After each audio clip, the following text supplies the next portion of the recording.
Compañeras y compañeros, es un honor para mí como presidenta del Partido Socialista de Chile presentar este documental que da cuenta de la vida política de muchas de nuestras compañeras durante la dictadura, de cómo ellas participaron activamente de la reconstitución de nuestra orgánica, de la recuperación de la democracia desde el Partido Socialista en épocas en que era muy difícil poder trabajar, y el aporte que constituyeron no solo para nuestro partido, sino para Chile. Somos historia, una historia común, y somos distintas. En el sentido de que cada uno somos una, y al mismo tiempo somos colectivos. Esta cosa extraña, ¿no? De ser persona y ser conjunto. Esa historia, la historia de cada una de ustedes, lo que cada una vivió, cómo lo vivió, cómo fue que asumieron esa tarea, cómo la sintieron. Y todos ustedes son parte de la historia. ¿Y qué ha pasado después con esa parte de la historia?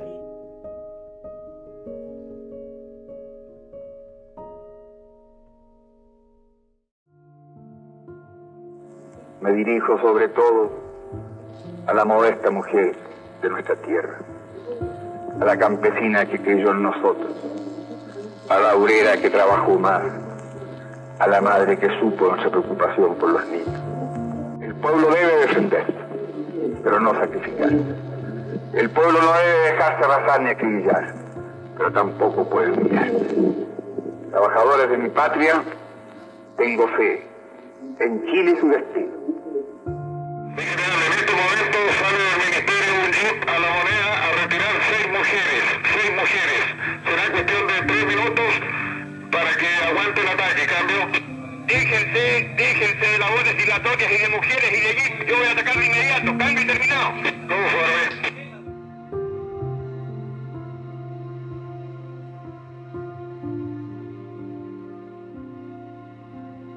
Desde el inicio mismo del triunfo del compañero Salvador Allende, se habló de la posibilidad de un golpe de Estado por todo lo que significaba en aquel periodo, ¿no es cierto?, el hecho de que en Chile se instaurara un gobierno con un programa tan transformador como fue el programa de la Unidad Popular. Por tanto, esa idea del golpe estuvo, me atrevería a decir yo, y desde como yo lo viví, absolutamente omnipresente durante los prácticamente 3 años del gobierno del presidente Salvador Allende. Se hablaba, ¿no?, mucho en la última etapa, digamos, ¿no?, el 72, 73, casi como una cuestión inevitable, que iba a haber un golpe militar. Se evaluó muy mal, ¿no?, porque se pensaba que iba a haber una división de los militares, ¿no?, y que había un sector, se hablaba de los militares democráticos, entonces en que se iba a generar un enfrentamiento entre militares, donde los civiles, digamos, iríamos a ser parte de ese enfrentamiento, pero era bien distinto a lo que pasó. Creo que no nos imaginamos la dimensión que iba a tener. Que el golpe viene, yo lo escuché incluso en el periodo en que el presidente Allende fue electo. Uno sin tener una gran capacidad de análisis, éramos jóvenes además, uno quizás sentía que el golpe podía venir mucho después, y quizás nunca. Mi hermano mayor, Alfredo Joañán, era el director de investigaciones. Me sentó un día en agosto, principio de agosto, y me dijo: hermana, este gobierno no termina. Tienes que estar preparada, que en cualquier momento va a haber una intervención militar. Sabíamos que la cosa era muy compleja, muy difícil, que no habíamos ido ganando a la gran cantidad del pueblo, habíamos ido anudando fuerzas, teníamos fuerza, pero sabíamos que era muy, muy complejo. No dimensionamos lo que iba a pasar. No alcanzó el compañero presidente a pedir plebiscito, a hacer un plebiscito, y pasó lo que pasó, este trágico golpe de Estado. Se habló mucho del tanquetazo frente a La Moneda y ya habían alertas de que podría venir un golpe de Estado.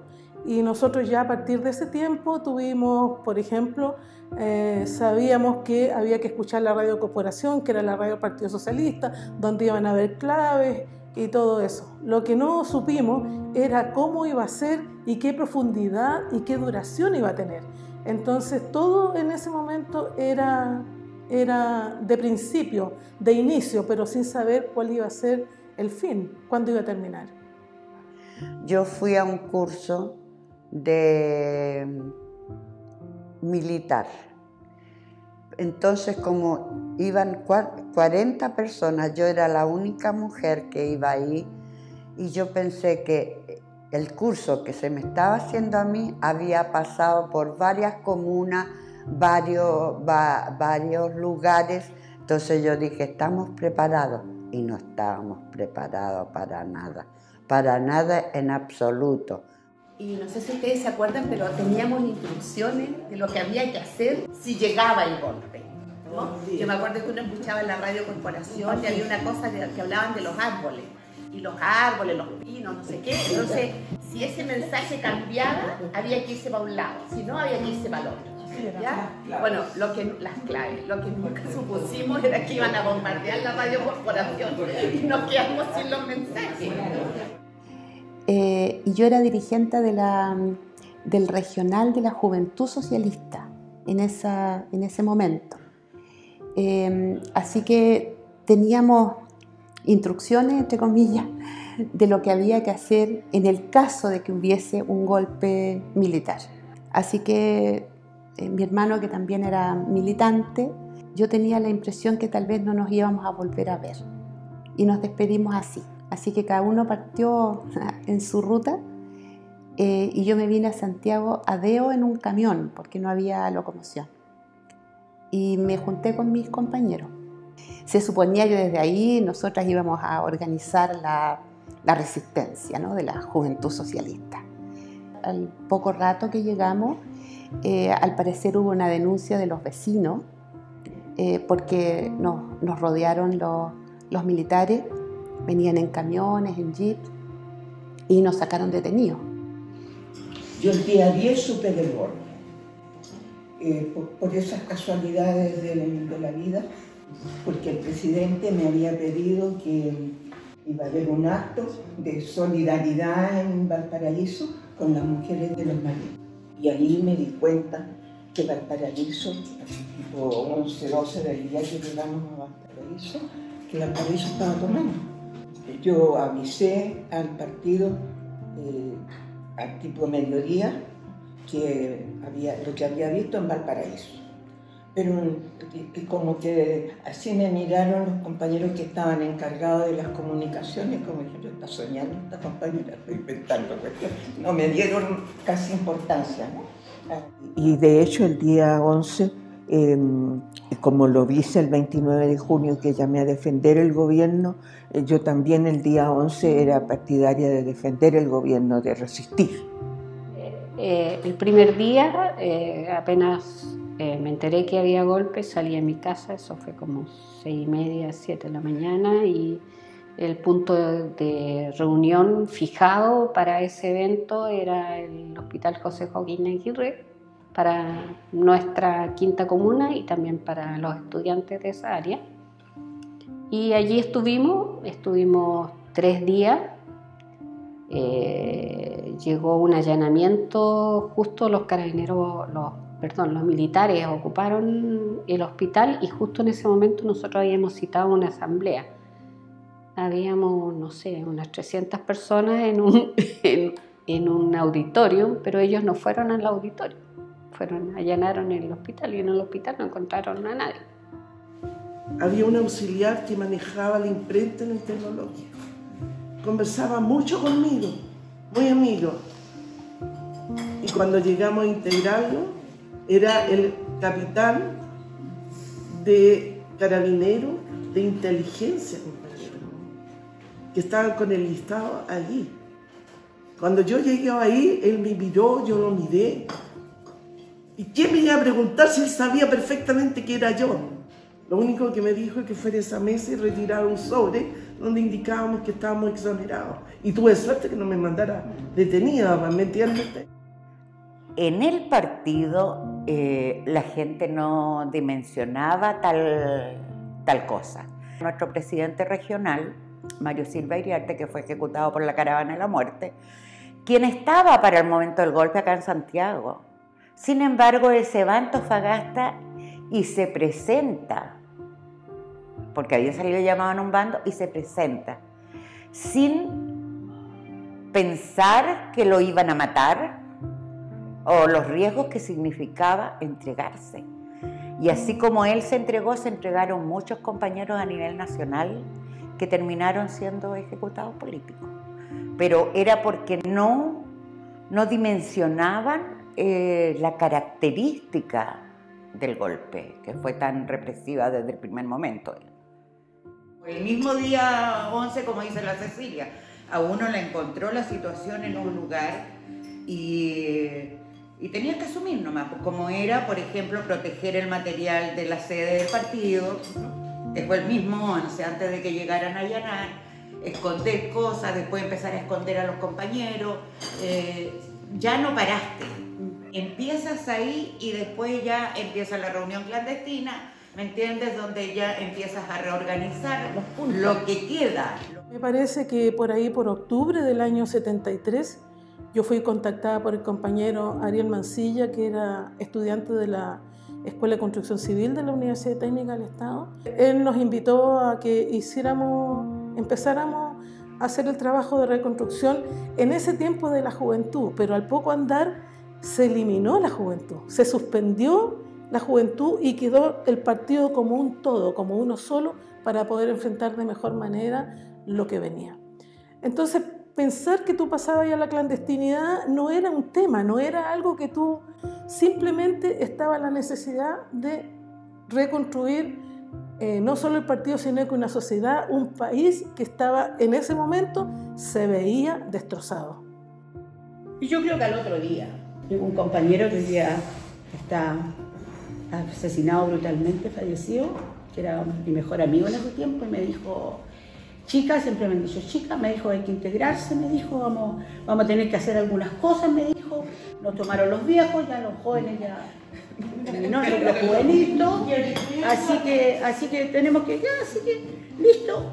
Cuando de repente, hoy día lo digo, soy una privilegiada, me tocó empezar a trabajar directamente con la dirección clandestina, con la primera dirección clandestina.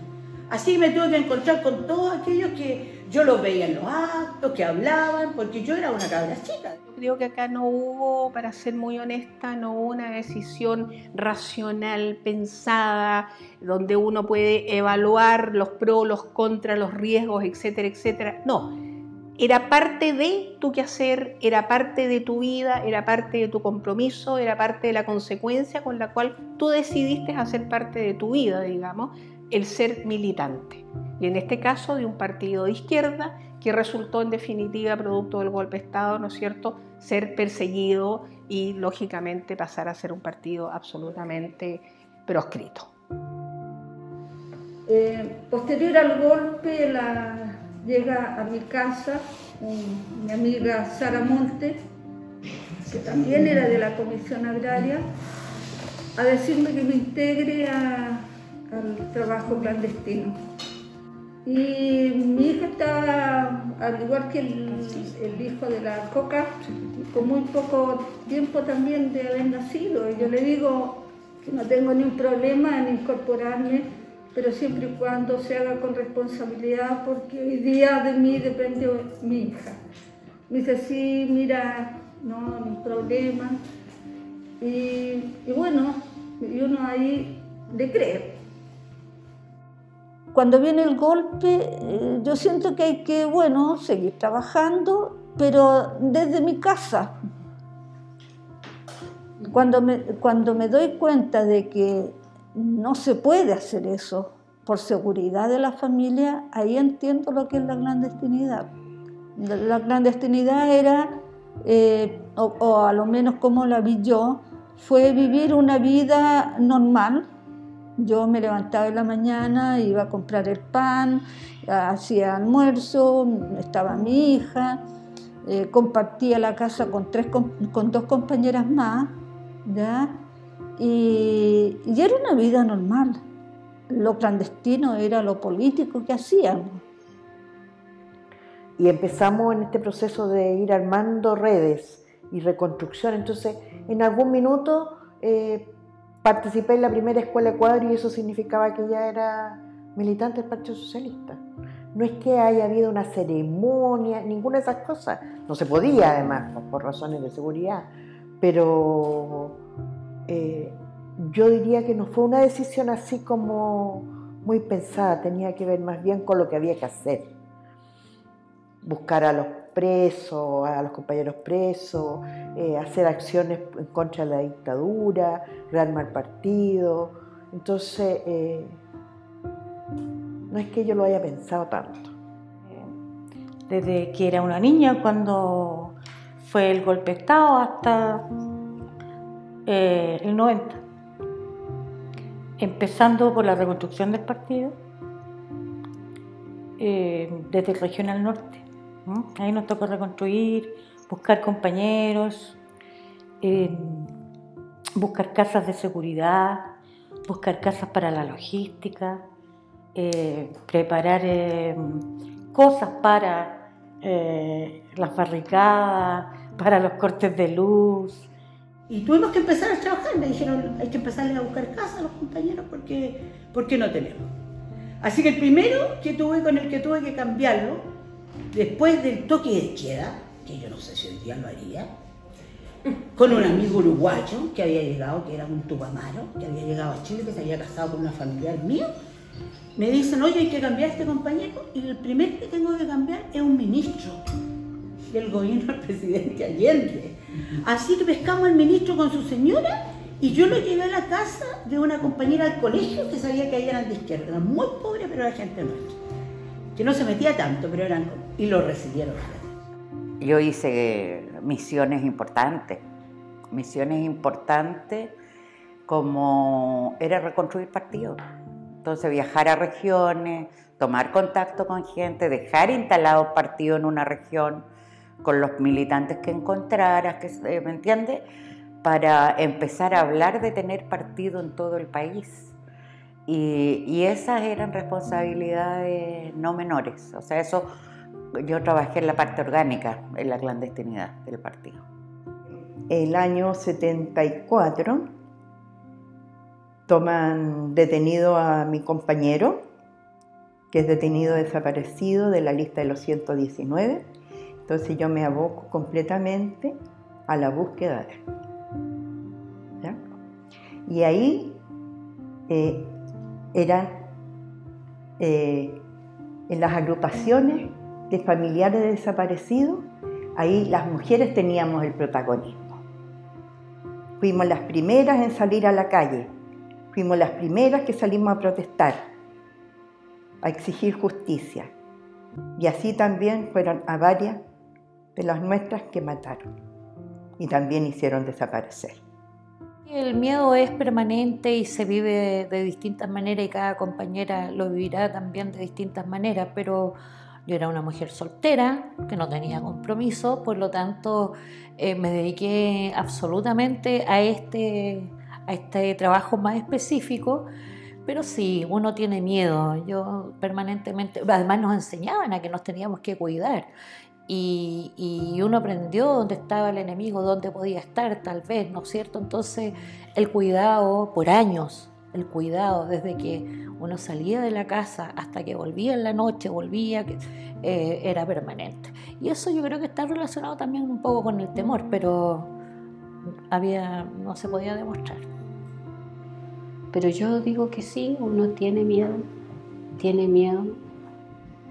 lo pasa, porque si no me habría quedado en Alemania Democrática y no me habría venido, o cuando me vine no le habría dicho que sí a la juventud. No es que ya eres inmune, tienes miedo, pero sabes que lo puedes pasar, pero hay puntos en que sientes que no lo vas a poder pasar y empiezas a ser inútil para lo que para lo que estás trabajando y que te parece importante.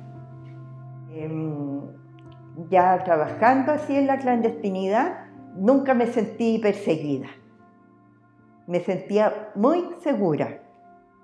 Tomaba mis precauciones y me sentía muy segura. Y si alguna vez sentí algo que no era normal, yo seguía de largo. Pegaba la mirada nomás y seguía de largo.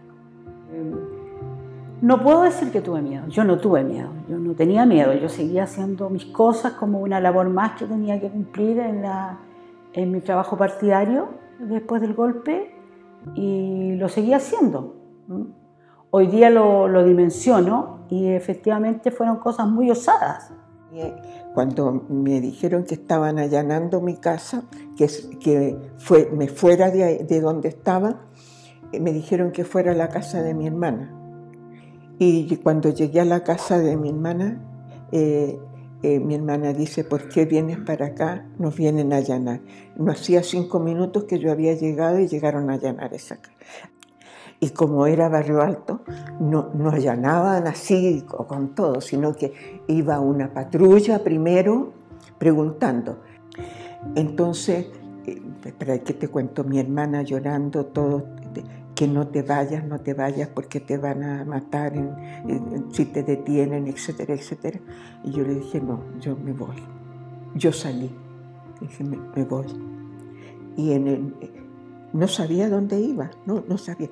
Salí, la patrulla estaba en la casa, 2 casas antes que la de mi hermana, y yo salí por el medio de la calle,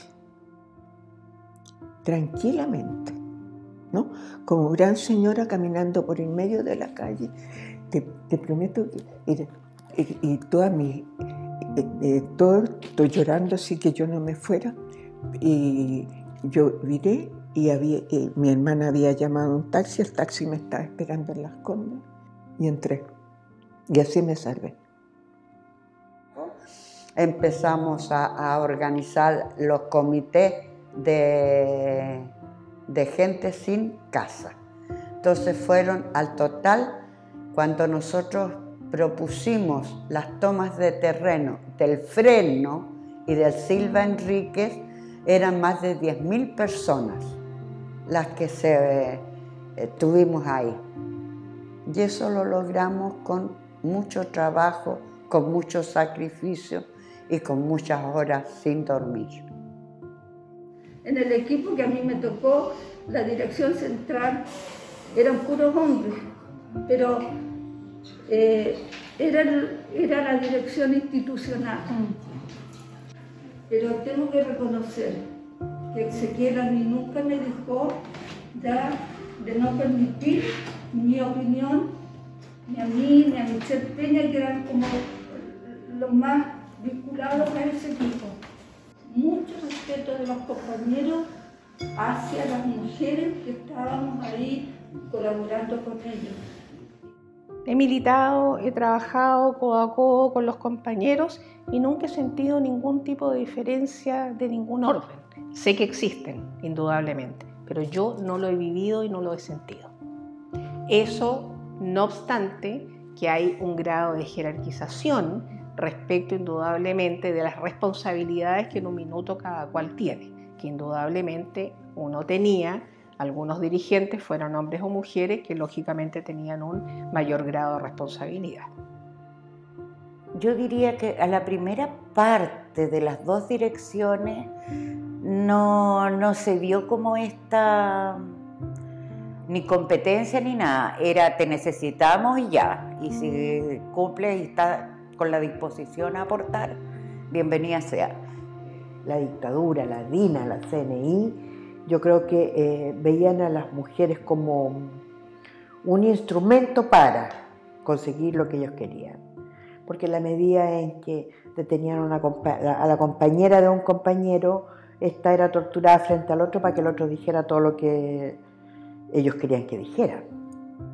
Y que nunca se advirtió, era que la tortura a las mujeres tenía connotaciones sexuales. De eso jamás se habló, nunca. y entiendo que las torturas las compañeras lo pasaron mal, digamos, ¿no? Es más, habían especialistas en torturar mujeres. Inventaron torturas para mujeres como la Olderock, ¿no? Que adiestraba perros, que se especializó en torturar mujeres. Entonces la dictadura no discriminó en nada hombre o mujer. Se especializó más bien en las mujeres. Para las mujeres era terrible pensar o estar en las mazmorras de la dictadura, sino es cuestión de mirar lo que pasaba en Villa Grimaldi. Yo conozco relatos horrorosos de las cosas que le hicieron ahí a las mujeres, como por ejemplo quemarlas con aceite hirviendo, pasarles vehículos por encima y una y otra vez. Y bueno, cayeron varias detenidas, fueron violadas en diferentes centros de tortura que hubo, ¿me entiendes?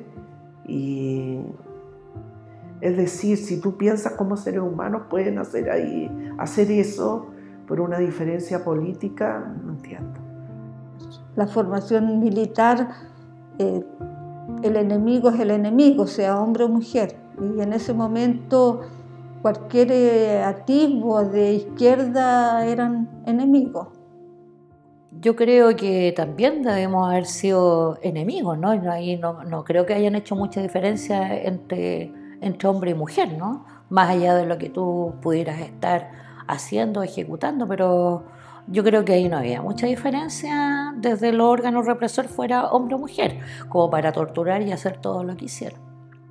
Ya que éramos las más peligrosas, porque nosotros no nos importaba nada.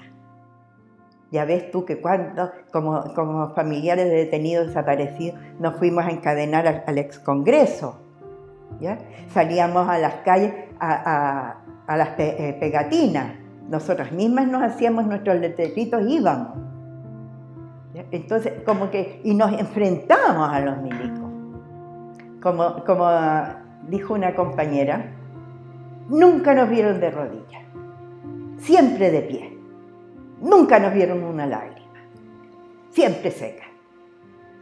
Y es verdad. Si algo positivo se puede decir que deja una detención, en el caso mío fueron las convicciones. O sea, yo me sentí más socialista. Mientras más me trataban, más socialista me sentía. Y más me prometía a mí mismo que yo tenía que seguir luchando. Volvería con un espíritu totalmente distinto, porque yo en ese momento pensaba en una sociedad distinta a la que tenemos hoy día, como era lo que nos entregaba el partido. Una sociedad más justa, una sociedad más igualitaria, una sociedad que tuviera el corazón al servicio del pueblo. Quizás que lo volvería a hacer. Pues en ese momento lo volvería a hacer porque tengo padres socialistas, raíz socialista. Me crié ahí en las reuniones entre medio de mascotas, crecí en los pioneros, luego en la juventud, que fue fugaz, ¿no? Mi paso por la juventud, porque ya había que reconstruir partido, había que hacerse cargo de esa casa grande. Habiendo vivido eso, no había otro camino, no hay otro camino, y puesta en la misma situación, creo que haría lo mismo. Somos monitos porfiados. Sí.